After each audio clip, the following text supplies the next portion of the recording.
The missing seconds. The first thing I noticed was the silence. Not the silence inside the building. The silence inside the clocks.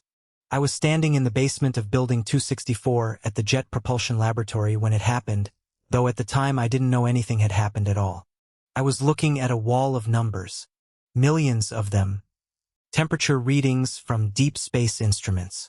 Telemetry from satellites. Atomic clock synchronization. Processor loads. Radiation levels. Orbital corrections. The endless numerical heartbeat of machines that were never supposed to sleep.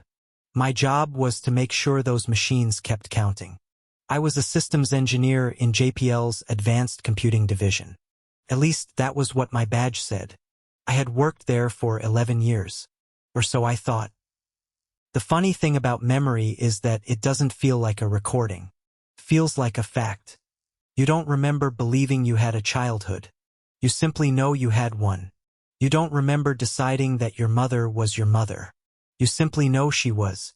You don't remember learning your own name. You simply answer when somebody says it. My name is Daniel Vale. And on August 12, 2026, at exactly 3 hours and 33 minutes in the morning, something happened to the world. 7 seconds disappeared. Not passed. Not skipped. Disappeared. And when those 7 seconds were gone, so was I. The world just didn't know it yet. The week before the event, everyone was talking about the sky, the eclipse, the planets, the Perseids. It was one of those rare astronomical combinations that made people feel insignificant. The kind of event that turned otherwise rational adults into backyard astronomers. Social media filled with countdowns. Conspiracy channels became unbearable. There were claims that the eclipse would cause earthquakes, that solar radiation would scramble satellites, that the planetary alignment would somehow affect Earth's magnetic field. One particularly popular video claimed that Earth's gravity would temporarily weaken for 7 seconds. I remember laughing at that one. I sent the video to my wife. Gravity will turn off for 7 seconds. Then I wrote, "Guess I'll finally get some exercise." She replied with a laughing emoji. Then, "Don't forget milk." That was the last message my wife ever sent me. At least, it was the last message from the woman who was my wife. Her name was Claire. We had been married for 14 years. We had 2 children. Emily was 12. Noah was 8. I had photographs of them. Thousands of them. I had videos. School records. Birth certificates. Vacation reservations. Christmas cards. A mortgage. A wedding ring. A drawer full of old birthday candles. I had everything. Everything except a family that remembered me. At JPL, we weren't concerned about gravity. We were concerned about clocks. That's because clocks are more important to spaceflight than most people realize. A spacecraft doesn't simply know where it is. We calculate where it is, where it was, where it will be. And when you are moving objects millions of miles through space, a tiny error in time becomes a gigantic error in distance. A microsecond can matter. A second can matter enormously. 7 seconds? 7 seconds could put a spacecraft somewhere it wasn't supposed to be. Our systems constantly synchronized against multiple references. Atomic clocks. GPS. Network time. Deep space network timing. Cesium standards. Hydrogen masers. Independent redundant clocks. If one disagreed, we knew. If 2 disagreed, we investigated. If all of them disagreed, you had a problem. At 3:32 a.m. on August 12th, I was sitting alone in the monitoring room. The eclipse had already become tomorrow's news in most of the United States. Outside, Pasadena was dark. Inside, the room glowed with monitors. I had coffee beside me, cold pizza, a half-finished maintenance report, and a clock mounted above the door.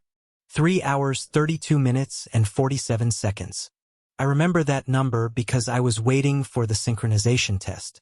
At 3 hours, 32 minutes, and 50 seconds, the primary clock reported normal. 3 hours 32 minutes and 51 seconds. Normal. 3 hours 32 minutes and 52 seconds.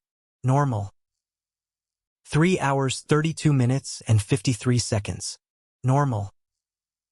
3 hours 32 minutes and 54 seconds. Normal. 3 hours 32 minutes and 55 seconds. Then something strange happened. Every number on the monitoring wall changed simultaneously. Not to zero. Not to an error. They simply stopped. The processors continued. The network remained active. The room remained powered. But the timestamps froze. 3 hours 32 minutes and 59 seconds. That was the last time the computers recorded. Then came the sound. Tiny click. From the wall clock. The second hand stopped. I looked at it. The second hand was pointing at 59. I waited. Nothing. I looked at the digital clock on my desk. 3 hours 32 minutes and 59 seconds. Then the emergency clock above the door. 3 hours 32 minutes and 59 seconds. Then my phone. 3 hours 32 minutes and 59 seconds. Everything had stopped. For 1 second. 2. 3. I stood. 4. 5. 6. 7. And then 3 hours 33 minutes and 7 seconds. The clocks jumped. I stared at the wall. Nobody else moved. The computers were running. The servers were running. The lights were running. Everything was normal. I checked the logs. There was no missing interval. There was no 7-second gap. The system insisted that 3 hours and 33 minutes through 3 hours 33 minutes and 6 seconds had never existed. The clocks had not stopped. According to the computers, they had never stopped. At 6:14 a.m., my supervisor walked into the room. Dan? I turned. He looked at me. Yeah. He frowned. You work down here? I laughed. He didn't. Of course. He looked at my badge. Then at me. What's your name? I thought he was joking. Daniel. He nodded slowly. Daniel what? I stared at him. Vale.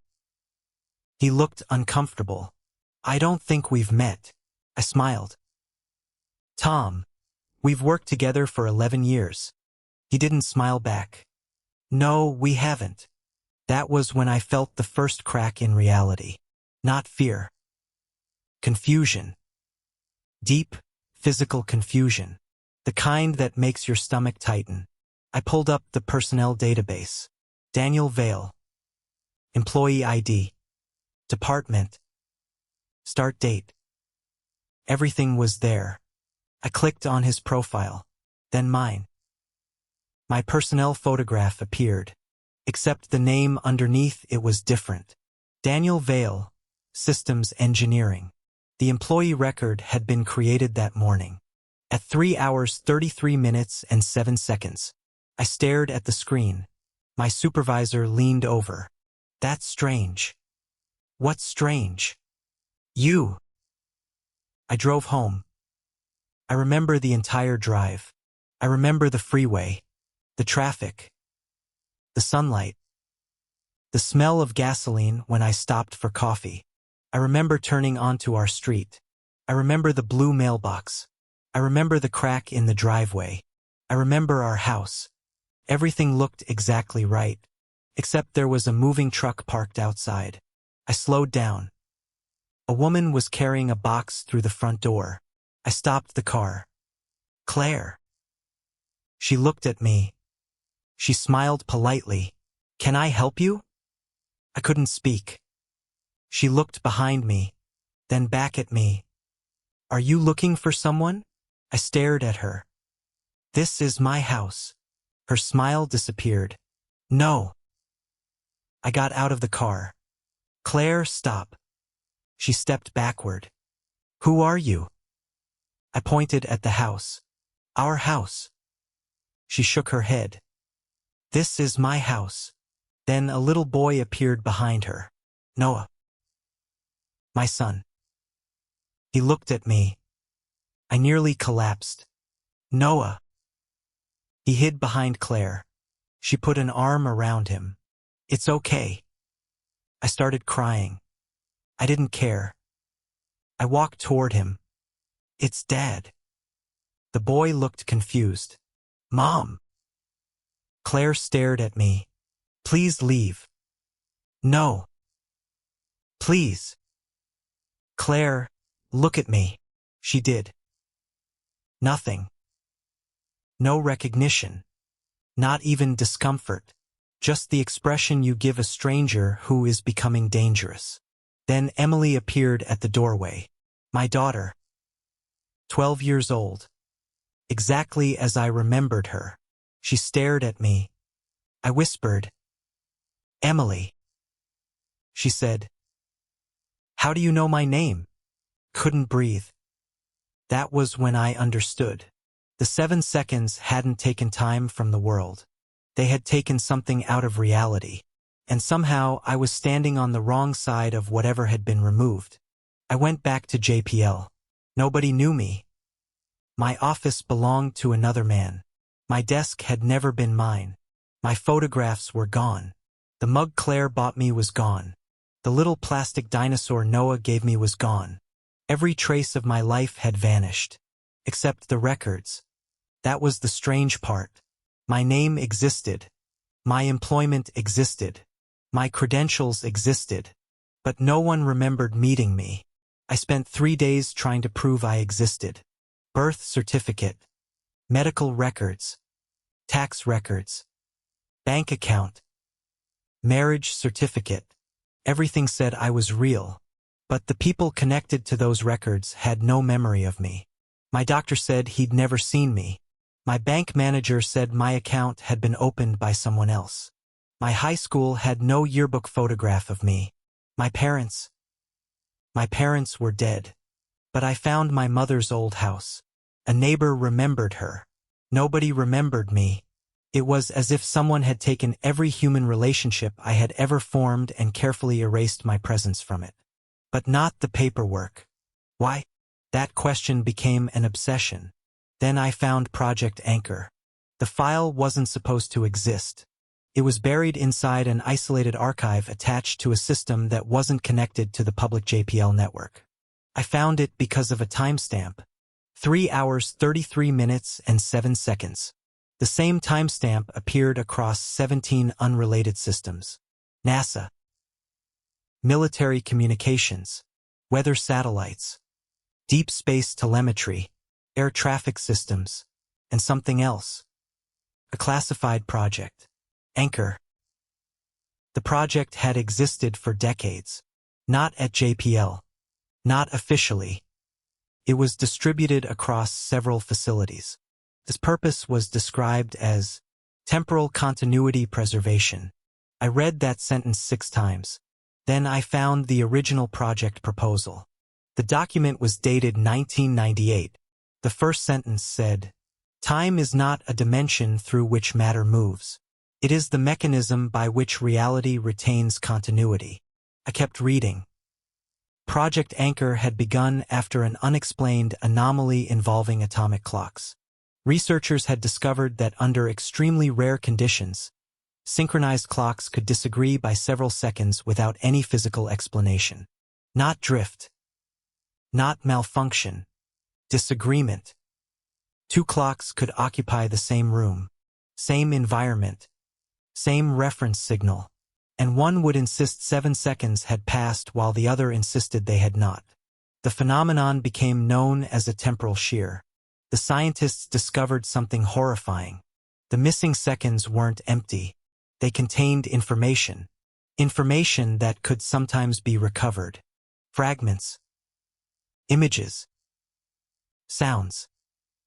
Memories. Objects. People.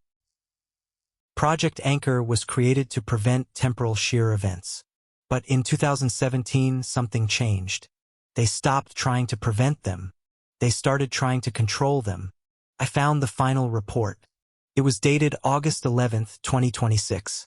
One day before the eclipse. Anchor Event 7A. Projected temporal instability. 7 seconds. Probability.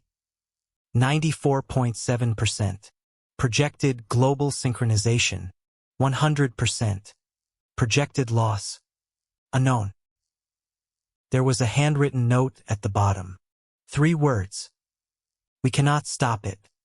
Below that, we can choose what remains. I didn't sleep that night. At 2:17 a.m., someone called me. Unknown number. I answered. Nobody spoke. Then I heard a little boy breathing. Hello. Silence. Who is this? The boy whispered. Dad. I froze. Noah. A pause. Then, where did you go? The line went dead. The next morning I broke into the Anchor archive. I found a recording. The video showed a room I had never seen. 6 scientists stood around a machine. The machine looked almost disappointingly ordinary. A ring of metal. Cables. Computers. A clock. The project director stepped into frame. Her name was Dr. Miriam Havel. I knew her. Not personally. But I had seen her photograph. She was listed as deceased. Death date.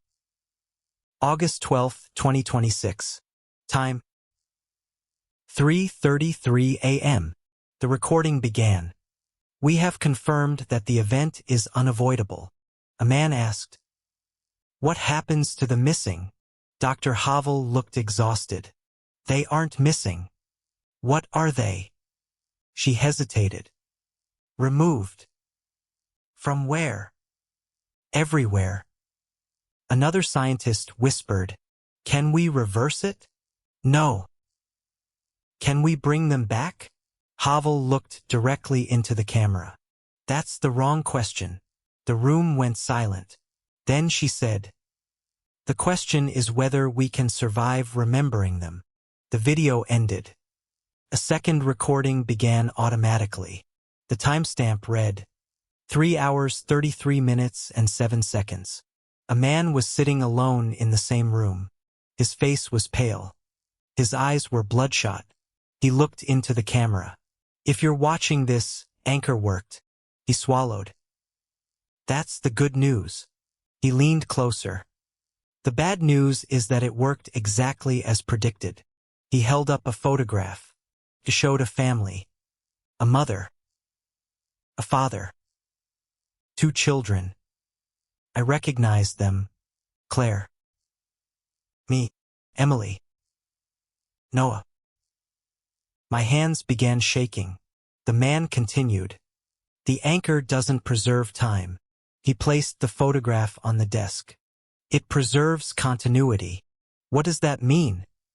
It means when reality cannot reconcile 2 versions of itself, it chooses one. He looked terrified. And the version it chooses isn't necessarily the correct one. I replayed the recording. Then again. Then again.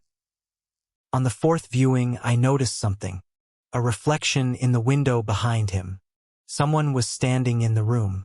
A woman. I paused the video. Zoomed in. It was Dr. Havel. But she wasn't supposed to be there. She was standing behind the camera. Watching him. I enhanced the image. She was holding a piece of paper. I could barely read it. For words. They are still here.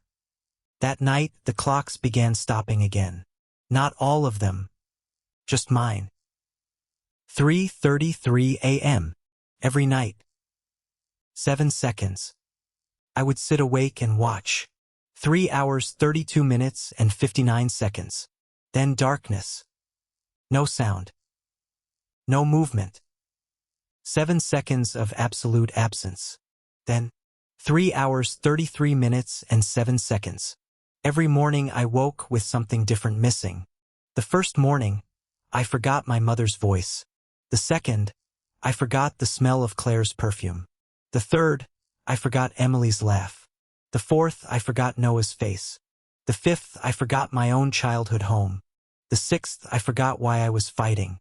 On the seventh night, I woke up holding a photograph. I didn't recognize anyone in it. For people stood in front of a house. A man.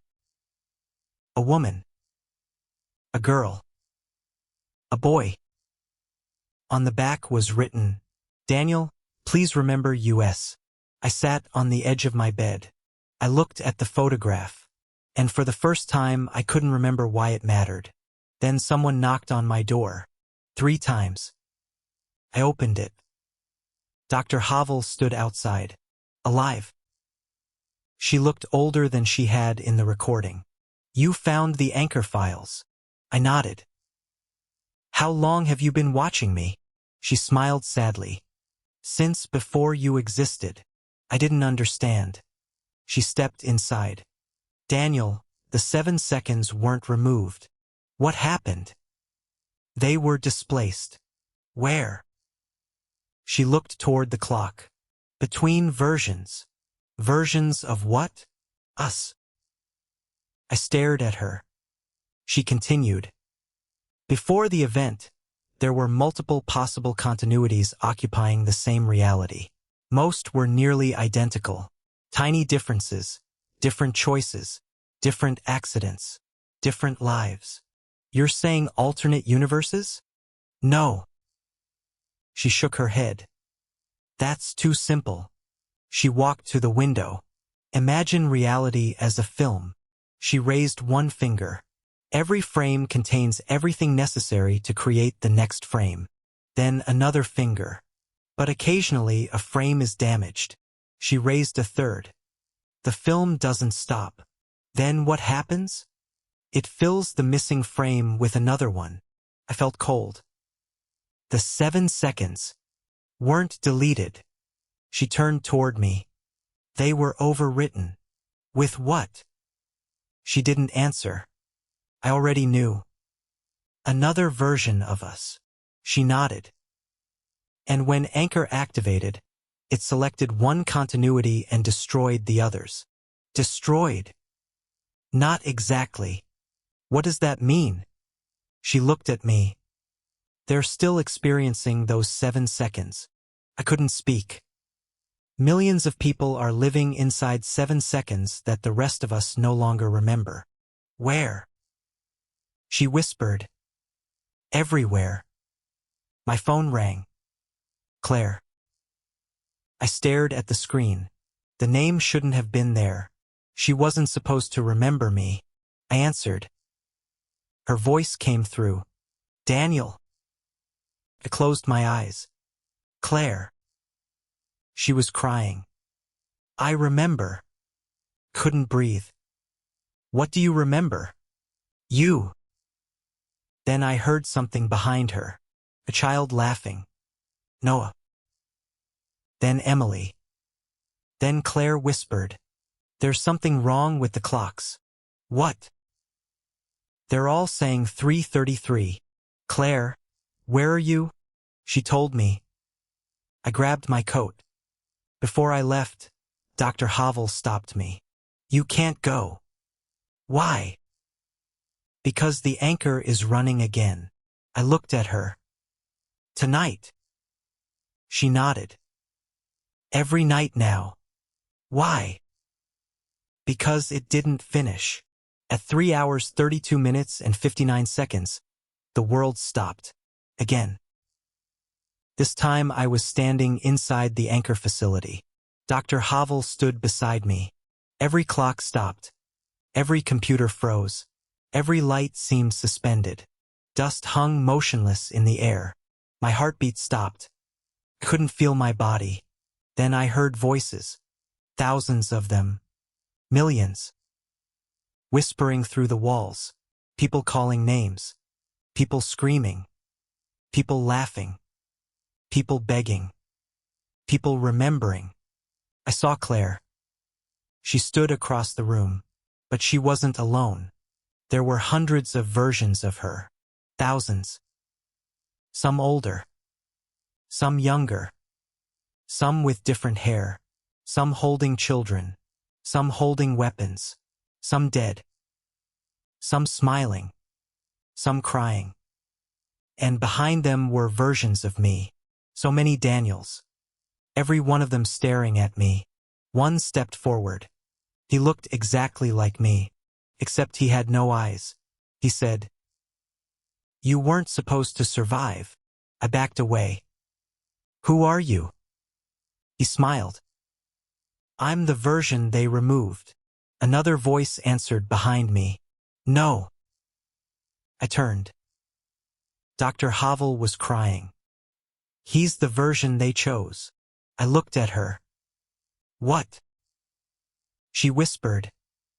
"The anchor didn't remove you." She pointed at me. "It removed everyone who remembered you." The clock started again. 3 hours 33 minutes and 7 seconds. Collapsed. When I woke, I was in a hospital. A nurse walked in. "Mr. Vale." I nodded. She smiled. "Your wife is here." My heart stopped. "Claire." The nurse nodded. "She brought your children." The door opened. Claire walked in. Emily behind her.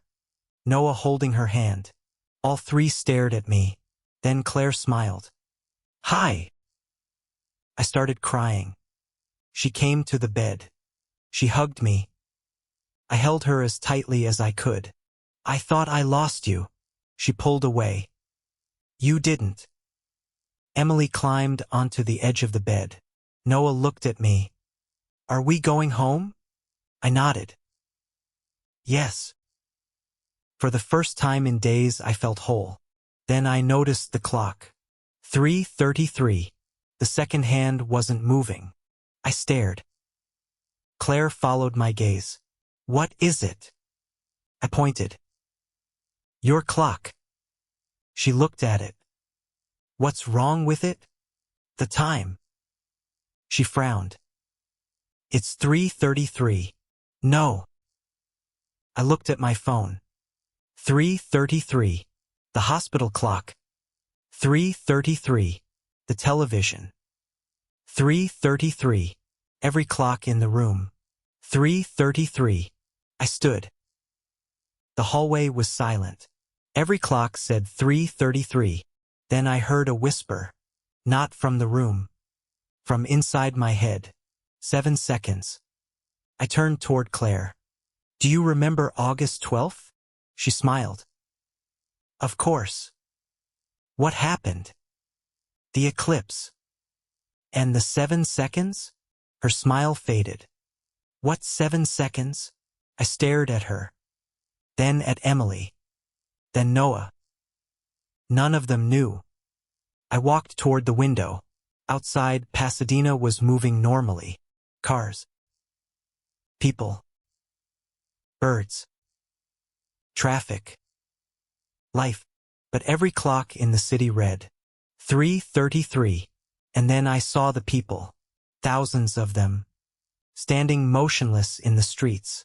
Looking up. Looking directly at me. Every one of them had the same expression. Recognition. Fear. Grief.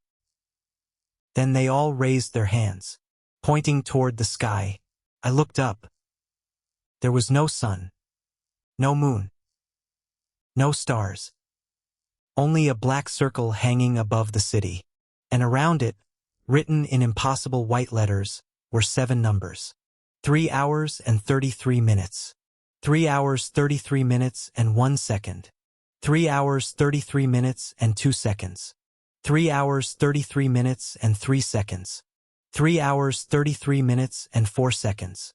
3 hours 33 minutes and 5 seconds. 3 hours 33 minutes and 6 seconds. The missing seconds. They were still there. Waiting. I heard Dr. Havel's voice behind me. "Daniel." I turned. She was standing in the doorway. Her eyes were filled with tears. "What's happening?" She looked at the sky. "The anchor has finally found the missing time. Then we can put it back." She shook her head. "No." "Why not?" She looked at Claire. at Emily, and Noah, then back at me. Because if we return those 7 seconds, she swallowed. We return everything that happened inside them. The hospital lights flickered. Once. Twice. Then every clock in the world began counting backward. 3 hours 33 minutes and 7 seconds. 3 hours 33 minutes and 6 seconds. 3 hours 33 minutes and 5 seconds. 3 hours 33 minutes and 4 seconds. 3 hours 33 minutes and 3 seconds. 3 hours 33 minutes and 2 seconds.